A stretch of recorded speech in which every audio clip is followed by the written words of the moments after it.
Awal tahun 2020, dunia sudah dihebohkan dengan penemuan virus baru yang saat ini dikenal dengan sebutan COVID-19. Hampir seluruh belahan dunia sedang menghadapi pandemi ini, tak terkecuali Indonesia. Berbagai cara telah dilakukan untuk mencegah maupun memutus mata rantai penularan COVID-19.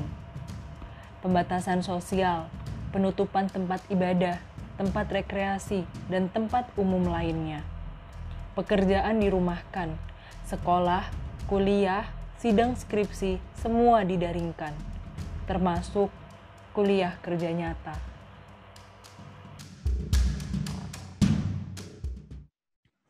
KKN Undip tim 2 tahun 2020 diselenggarakan selama 42 hari terhitung sejak 5 Juli 2020 sampai dengan 15 Agustus 2020.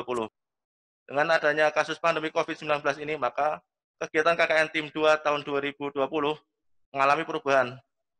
Salah satu perubahannya adalah KKN yang biasanya dilakukan secara kelompok atau tim, maka pada KKN periode ini dilakukan dengan secara mandiri atau individu atau dinamakan dengan KKN pulang kampung. Karena KKN kita ini dilakukan secara daring, ya, dilakukan secara daring. Nah, tetapi ini semua tentunya tidak boleh mengurangi, ya, mengurangi semangat kalian untuk pengabdian kepada masyarakat.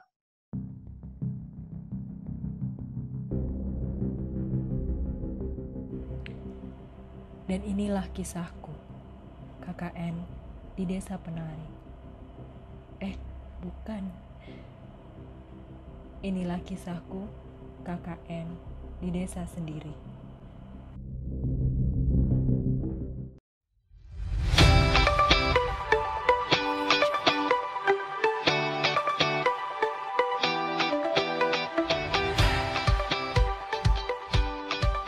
Kegiatan KKN ini berlokasi di Kota Semarang, Kecamatan Pedurungan, Kelurahan Tlogomulyo. Masih termasuk ke dalam daerah perkotaan, mata pencaharian masyarakat Tlogomulyo tergolong variatif, mulai dari pengusaha, buruh bangunan, buruh industri, pedagang, aparatur sipil negara, pensiunan, dan lain sebagainya.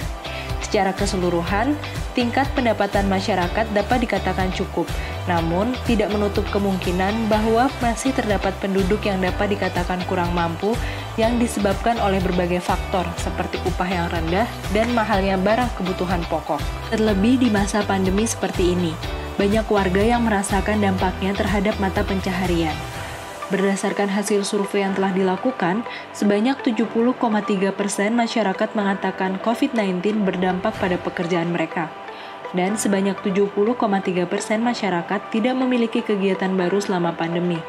Oleh sebab itu, diperlukannya suatu kegiatan yang dapat memberdayakan masyarakat di tengah pandemi, seperti contohnya budik damber atau budidaya ikan dalam ember.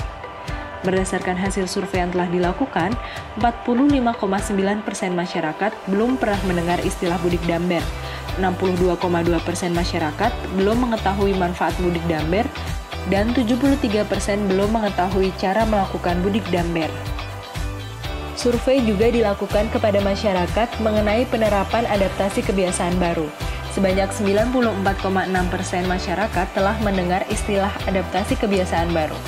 Dan 83,8% telah mengetahui protokol kesehatan pada adaptasi kebiasaan baru. Cuci tangan menjadi salah satu yang paling ditekankan dalam penerapan adaptasi kebiasaan baru guna mencegah rantai penularan COVID-19. Sebanyak 91,9% warga telah mengetahui cara mencuci tangan yang baik dan benar. Tetapi hanya 67,6% warga yang menerapkan cara mencuci tangan yang baik dan benar. Oleh sebab itu, pengadaan sarana cuci tangan dan edukasi cara mencuci tangan yang baik dan benar perlu dilakukan untuk mencegah penularan COVID-19 di Kelurahan Tlogomulyo. Kelurahan Tlogomulyo terdiri dari 11 RW dan 90 RT.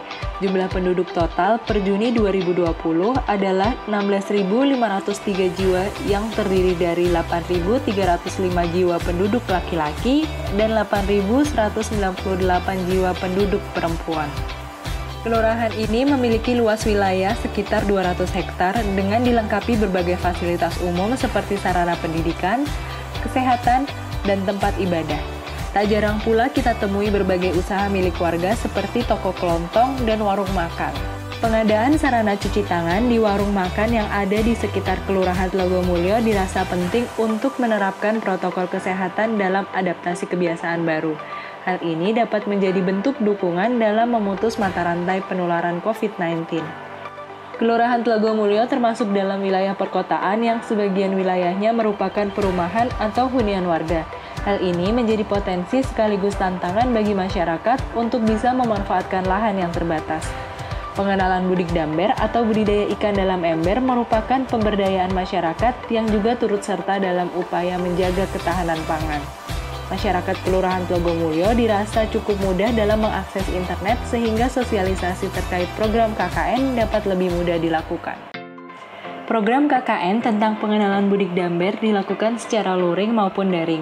Pengenalan secara luring dilakukan dengan sosialisasi kepada PKK Kelurahan Tlogomulyo yang dilaksanakan pada 3 Agustus 2020 di Balai Pertemuan Kelurahan Tlogomulyo. Sosialisasi ini dilaksanakan sesuai dengan protokol kesehatan yang telah ditetapkan dengan memperhatikan jumlah partisipan dan pengecekan suhu tubuh. 5-8 liter atau kalau bisa juga langsung semuanya. Kadang kalau airnya udah terlalu kotor, ya udah kita ganti semuanya gitu. Pengenalan secara daring dilakukan dengan membuat video tutorial yang diunggah melalui kanal YouTube yang kemudian dibagikan kepada masyarakat melalui WhatsApp Group. Untuk output dari pelaksanaan program berupa leaflet yang dicetak dan dibagikan kepada masyarakat pada saat sosialisasi, video tutorial, dan modul digital mengenai budik damber. Untuk program kedua yaitu pengadaan sarana cuci tangan sistem pedal yang dibuat dari bahan-bahan sederhana seperti kaleng bekas cat, keran dispenser, papan, pipa peralon, dan tali nilon. Proses pembuatan sarana cuci tangan ini membutuhkan waktu kurang lebih 1 minggu. Sarana cuci tangan yang telah dibuat lalu diberikan kepada warung nasi yang berada di RW 11 Kelurahan Tlogomulyo.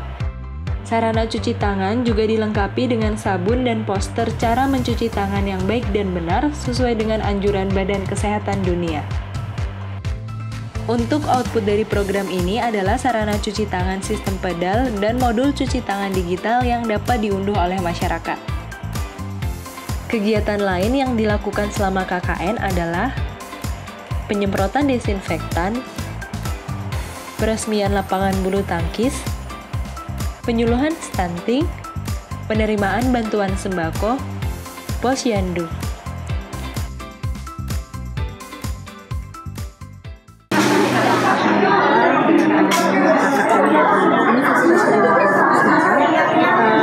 Bersama mendampingi kegiatan PKK di Kelurahan Tlogomulyo sangat-sangat luar biasa, sangat membantu sekali karena banyak beberapa informasi yang mungkin tidak bisa diterima oleh ibu-ibu dari pihak lain. Alhamdulillah disampaikan kembali oleh teman-teman dari KKN Universitas Diponegoro. Ini sangat luar biasa membantu. Alhamdulillah juga tidak hanya memberikan materi-materi pada saat kita ada pertemuan, tapi alhamdulillah anak-anak KKN juga bisa ikut aktif juga dalam semua kegiatan, terutama posyandu yang diselenggarakan di masing-masing RW.